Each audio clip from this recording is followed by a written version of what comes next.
Now, I have had a couple of people ask me about making the header responsive as well, so I am actually going to do that now. So let's go ahead and publish our homepage if you haven't already, and I'm going to come back to our header. I'm going to show you how we would make that fully responsive for a mobile and tablet as well. So let's take a look at this now.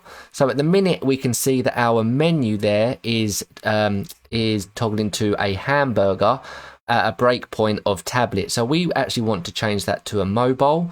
I don't like hamburgers on tablets. I think tablets are still large enough to house a proper menu. So I'm going to leave that like that. What I would actually do at this point is, because this is going to be a completely different header, is I would basically just duplicate this so that we can completely redesign it and then just change its visibility. So this top one now, let's select that top container. We can come to advanced and come down to responsive.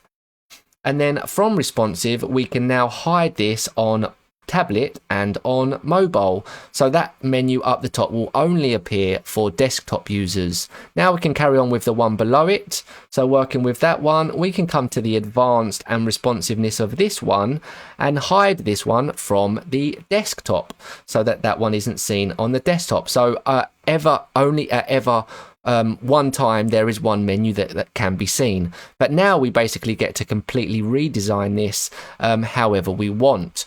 So we've got our logo, we've got just the one container here, remember guys, so we only have the one container. In fact, that menu's probably not too far away. I would say that that is okay for the tablet. I mean, I might make the size a little bit smaller. So let's come along to the font here. Come along to style, let's come down to typography.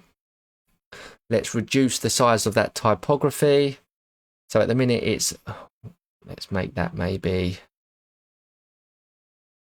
0.8, I think is okay. Now that contact us button is very big, I do appreciate that. So that's going to be the padding from there, isn't it? So let's come to style of that, and then we can reduce, in fact we can reduce the typography size as well, so let's do that. So typography, the size in REM, let's go with 1 and then reduce that down. We can see that comes down as well. So let's go with 0.6 or 0.7. I think that's okay. And I actually think that that looks okay for a tablet. So that is okay for a tablet. In fact, I've done all of those tweaks there. I could have very well done those to the top one and not hidden that, right? Because let's do that now, actually. We are actually going to... Oh, am I seeing 3? Oh, I've just pressed duplicate by mistake. I'm just going to press Command and Z to delete that.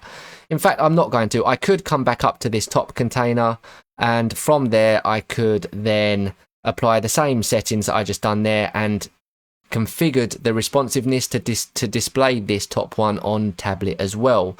But I'm not going to. I'm going to leave that as a separate menu now, just because I've already done it.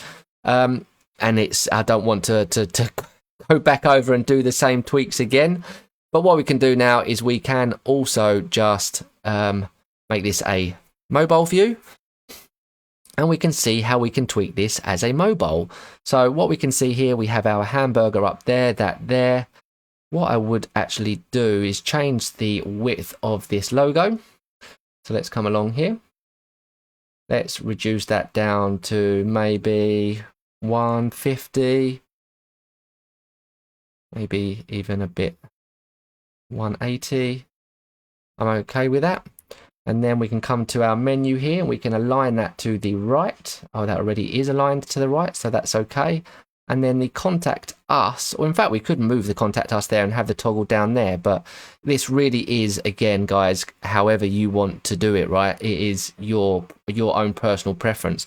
If you did want to completely redo and rejig the order, then just go ahead and duplicate the container, hide this one on mobile, come along to advanced, come down to responsive. So we've basically built out a separate